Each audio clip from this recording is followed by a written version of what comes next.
It all began as a country boiled for change. The struggle for second liberation set the stage for a grueling battle between reformists and the masters of the status quo.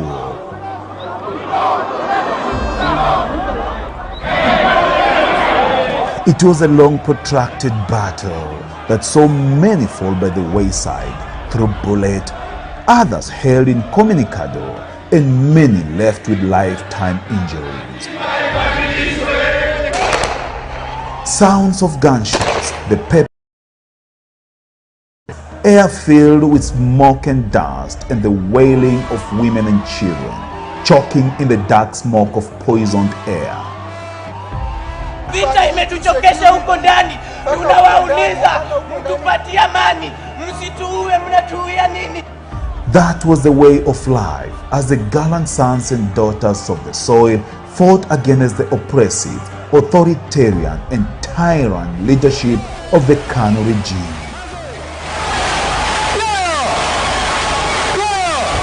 When we are confronted with that situation, people tried within Parliament for those changes to come about.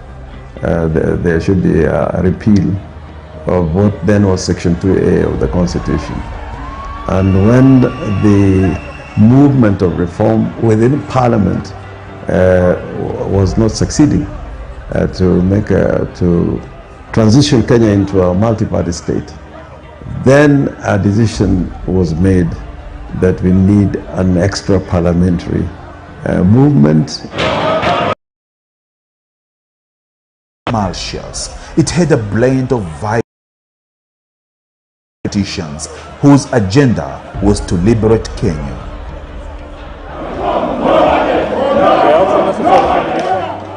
Chance of no reforms, no budget was their daily cup of tea. So relentless were these members of parliament. Parliamentary business, even in the presence of President Daniel Arap Moi. Many veterans like Jalango, like Masinde Mulero, Acheno Neko, Martin Shikuku, some of them who had partly been in parliament and thrown out through rigged elections. Some of them had undergone detention, and together with a group of young politicians and reformers that included the likes of RAILA Odinga. We had people like Paul Mute, Gitobu, manyora, and some of the members who had been in a group in parliament known as the Seven Bearded Sisters. Some of them joined this movement that was to push for change. The liberation journey began with the formation of the regional fort. It was a formidable force that posed danger to Kanu regime. It later split into Fort Kenya and Fort Asili. One half led by Mzee Jaramogi Oginga Odinga and the other by Kenneth Stanley Njindo Matiba. A divided opposition in 1992 handed Kanu and Moi a lifeline, enabling it to win the subsequent general election. Moi eventually, looking at the situation in the country, the temperature, the political temperature in the country, a multi-party state. At that famous meeting at Kasarani,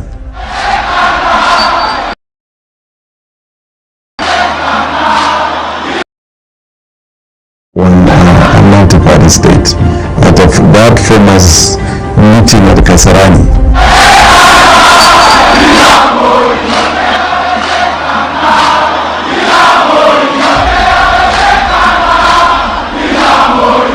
Popo alikuwa akiwalaghai wa ndege na wanyama.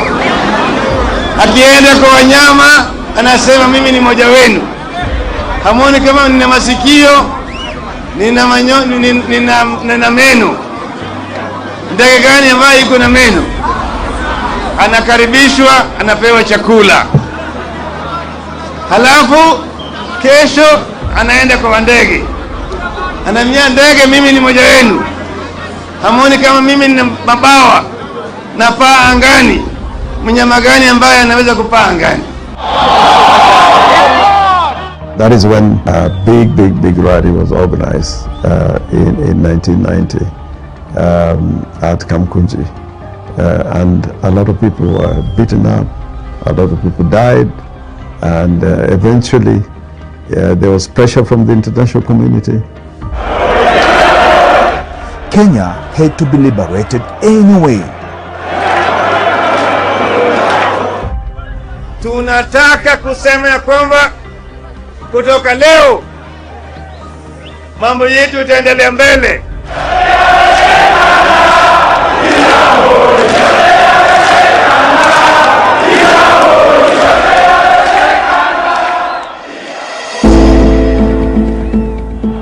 In all this struggle, one man stood out, Raila Amolo Odinga. He was one among equals, but his heart, resilience, determination, audacity and courage endeared him to the people.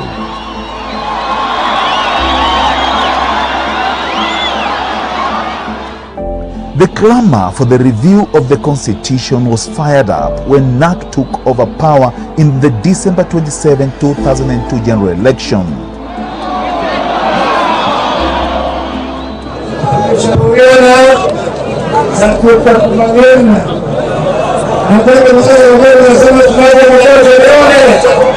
Moi now can call elections when he wants. We are ready. Wananchi wa Kenya, akili za watu wa Kenya ni timamu. Today we are writing Kenya's history in golden letters. Ningeomba tupitishe resolution ya kusema wataka katiba mpya ikamilikwe, iletwe bunge, tuipitishe, tuitumie. Nilisema juu ya kutafuta kura, tafuteni kura kwa amani. Kama mtu anakataza wewe kura, hapana kasirika, hiyo ni haki yake. Raila Amolo Odinga was not just a politician, he was the grandmaster of Kenya's politics. The Kibaki Tosha moment was Kenya's turning point, and Baba played a pivotal role. Harambee! Harambee! Tulikosana kwa KANU. Manake tulisema tunataka kuleta demokrasia. Generous at heart, but a hater of oppressive leadership, he spoke truth to power in his quest to fight for the people's rights. In his bid to make Kenya a better place for everyone, some mistook him for a party hopper, but those who knew him understood his art of playing the game. He just wanted a better Kenya.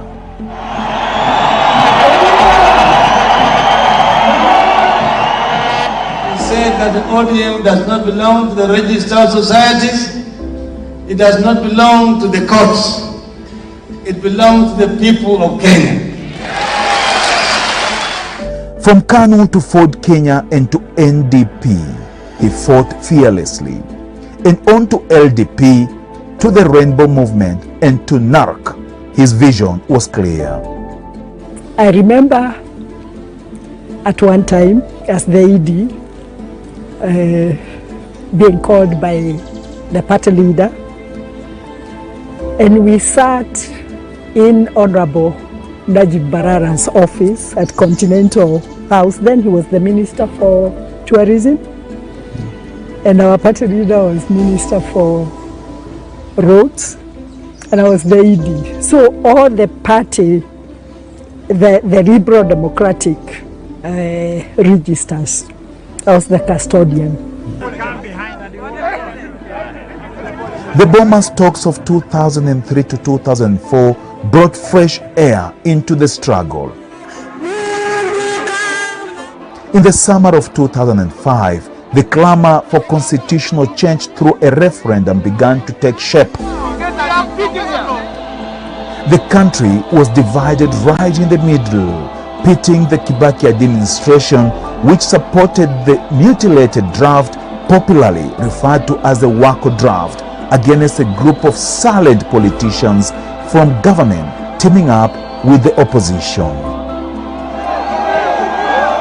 So hot were the temperatures that the Electoral Commission of Kenya boss Samuel Kivuitu differentiated the two sides by allocating a banana symbol to the pro-draft constitution proponents and an orange to the opposition. So it's only you, not the other. Tumerudi hapa leo kuuliza maoni yenu juu ya hii mambo ya katiba bandia. Wangapi wanasema hawataki nione kwa mkono? Katiba hii iliyoandikwa haina sehemu ya walio wanyonge, haina sehemu ya minorities, haina sehemu ya watu ambao haki yao hawawezi kudumisha kupitia kwa numbers zao. Tonoka ground Mombasa leo imejaa kusema nini? Ni afadhali tutupe nje, makosa yarekebishwe, ndio baadaye tuzungumuze. After a gigantic battle, a resilient orange side handed the banana side a resounding defeat.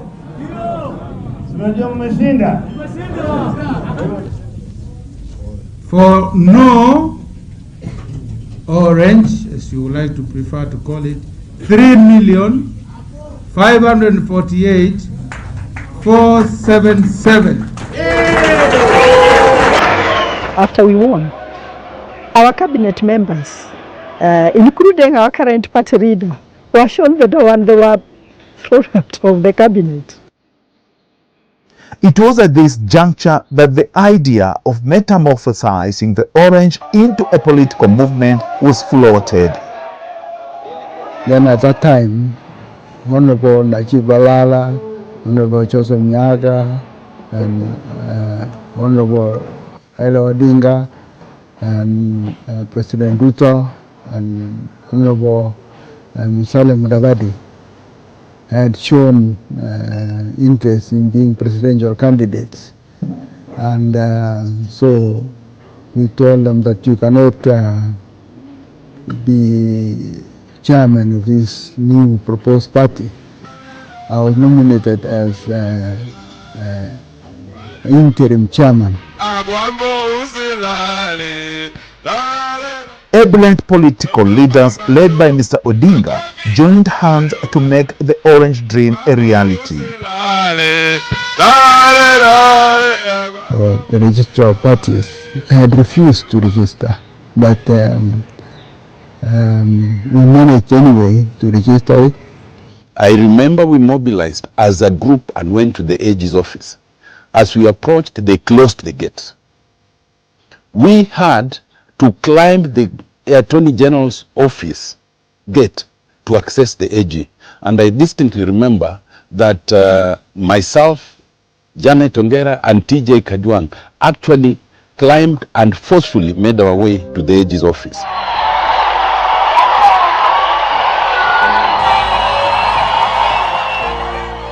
The orange journey has had ups and downs, but the resilience and hope have kept the bus moving. The term orange was predominantly what defined the party.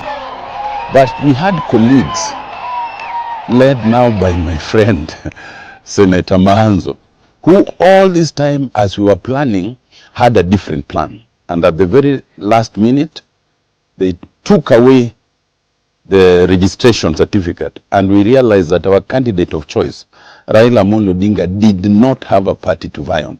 The team led by the Honorable Kalonzo Musyoka was campaigning with his hand wiping like this.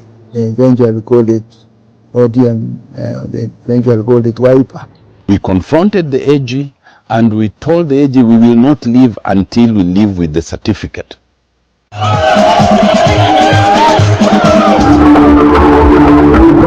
The journey of the ODM hasn't been an easy one.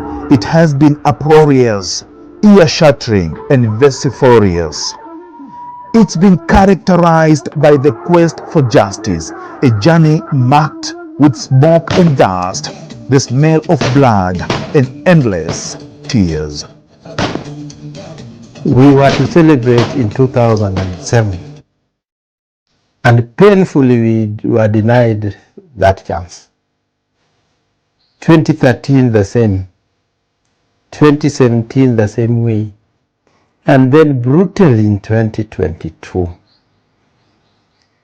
So we have a reason to celebrate, because we are the only party that has survived 20 years.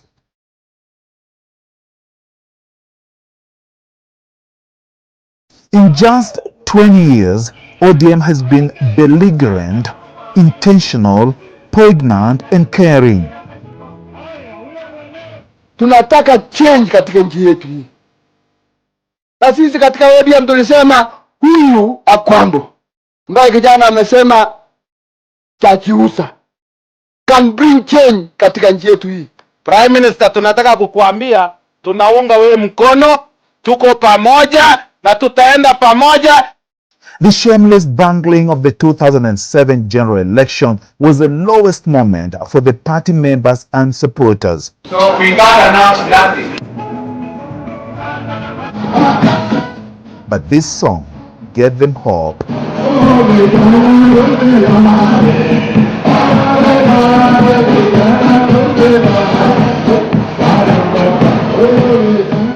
I know that those decisions were not made by the president himself, but he had a team surrounding him that had the same. And I want you to do a bit of research, and you will come around names that really pushed that the president then announces what he announced. If you remember, I can quote his words. Nimeambiwa, nimeshinda. Can you remember that? Tuko tayari kuzungumza, kuleta suluhisho kwa mzozo huu. Lakini sharti yetu ni ya kwamba Rais Kibaki kwanza atambue na aseme kinagaubaga ya kwamba anajua alishindwa kwa uchaguzi huu. Yeye hakushinda. Nonchalantly, Raila Amolo Odinga, a man with a golden heart, a forgiving attribute, and prodigious energy, always put Kenya first.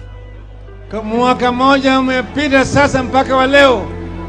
Sisi wanachungwa mnaona hapa. Tumezuru Kenya, pembe yote ya Kenya. Tukizungumza na Wakenya. Na kila mahali tumeenda, Wakenya wametuambia wanataka mabadiliko. Ile golden bag ya nyanya.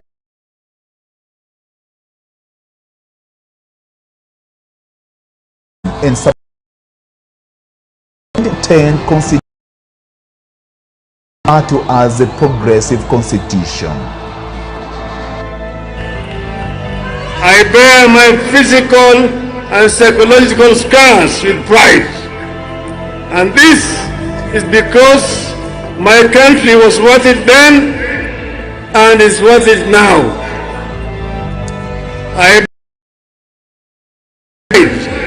and the sweat and tears they cost me.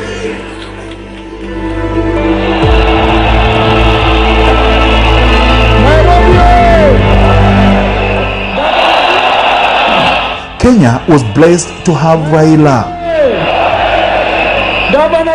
Tsunami ilikuja haikukuja.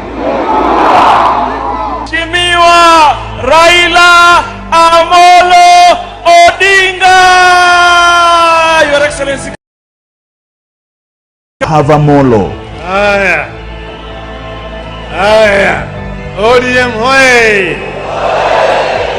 Kenyans have seen democracy shackled, eventually strangled, and finally buried.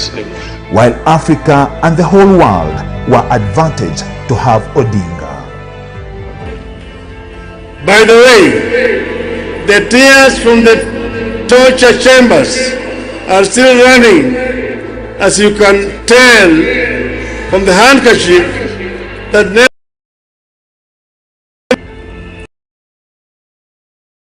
He saw, he fought, he witnessed, he conquered.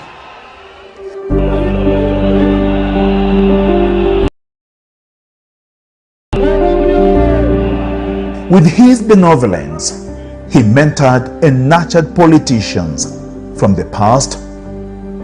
My dear colleagues, let us begin anew and move ahead remembering that political humility. If I'm confident I will proceed to be the next president of Kenya. The present.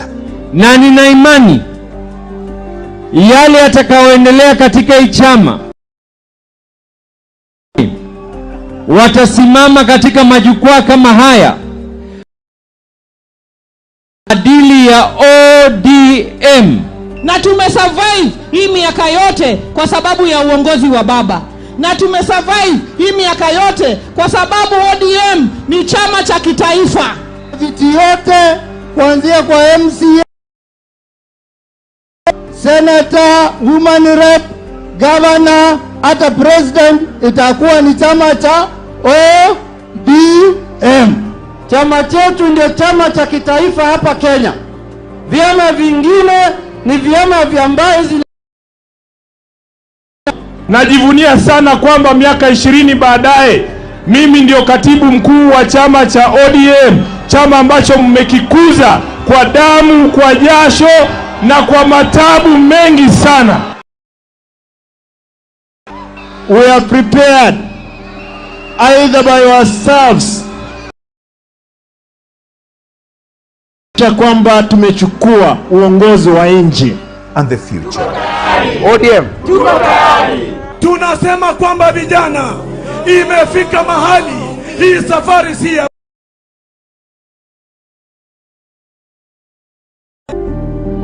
As we remember our founding father, it behoves us to uphold his love for Kenya,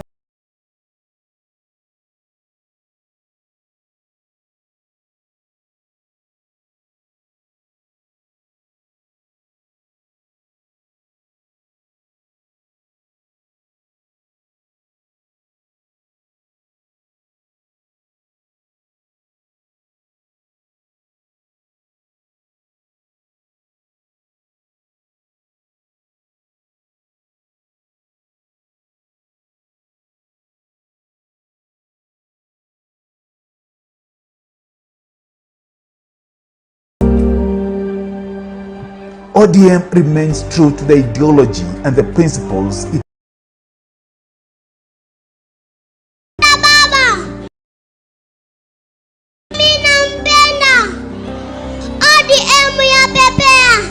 Raila has consistently fought for this nation.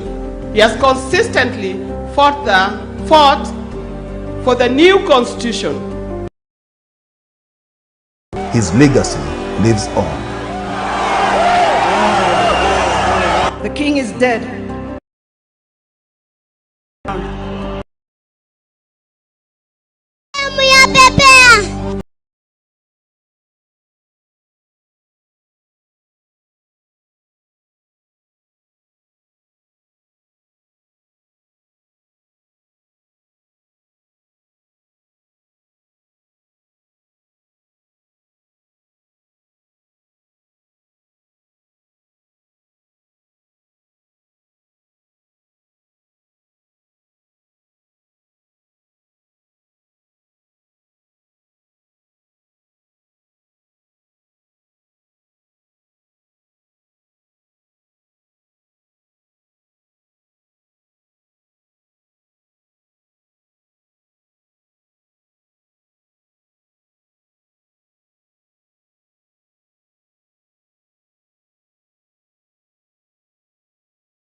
hapa Kenya ni agani? Chama kubwa ni gani?